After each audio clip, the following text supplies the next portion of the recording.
ปุณตาเส้นทางที่เตออกม่อนป้นรอดไหลนั้นเตไหลมี3เมียวเขา1ปริยัตติ2ปฏิปัติ3ปฏิเวทา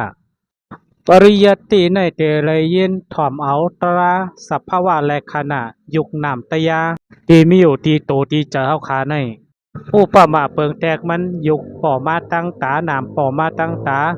ยุกป่อมาตั้งหูนามป่อมาตั้งหูยุกป่อมาตั้งคูหนังนามป่อมาตั้งคูหนัง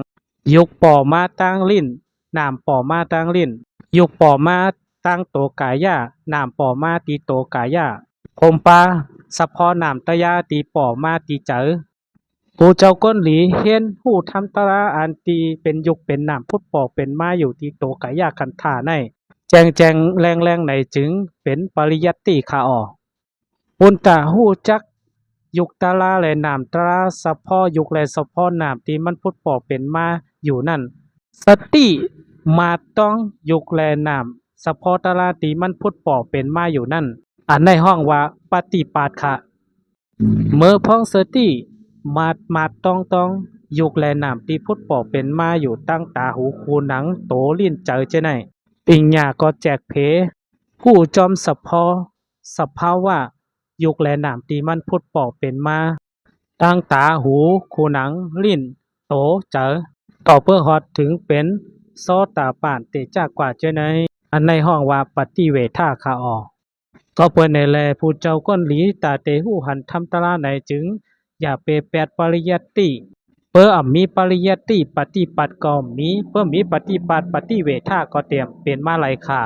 เหมือนเจ้าหนังอุปมาเปิงแตกยาหานตีคืนเหมือนั่นเตละอยู่จอมชาอุปชายานั่นเนาเข้าต่างหาปีเอาเปว่าโลไลเห็นหูวิเนธรรมตราจำตีอุปิเจยาเขาในเขาต่างตีเอมันหาปีมันแจงแจงแรงแรงตีโตตีเจอในขาออกอย่างเตออกกะแก้งก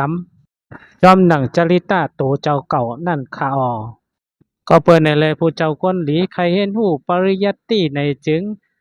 เข้ามาถ่อมยินไหลตัวจอมอีพีกูอีพีค่ะเนาะ1 EP ในก็เตมีหัวข้อตารางมันอยู่ก็เปิดในแหละตารางมันมันลึกล้ำคัมภีร์ในจึงตาเตลาดลองปริยัตติในเข้าตังโจแก็บ1 ชั่วโมง 2 ชั่วโมง 2 วัน3 วัน1 เหลือ1 ปีป่องใจกำเหลียวในนั่นมันอยากเตะขาออกก็เปิดในแลโลไลเฮียนหูถ่อมยินแหมมาต้องใส่ใจใส่คอเอามาแตกเนืองตีมันเป็นอยู่จอมปีจุป่านพองยามนั่นอาเจิมหมันนะครับเมื่อนั้นสติเฮาคาเตเหตุการณ์ตราหมันแมนไรค่ะ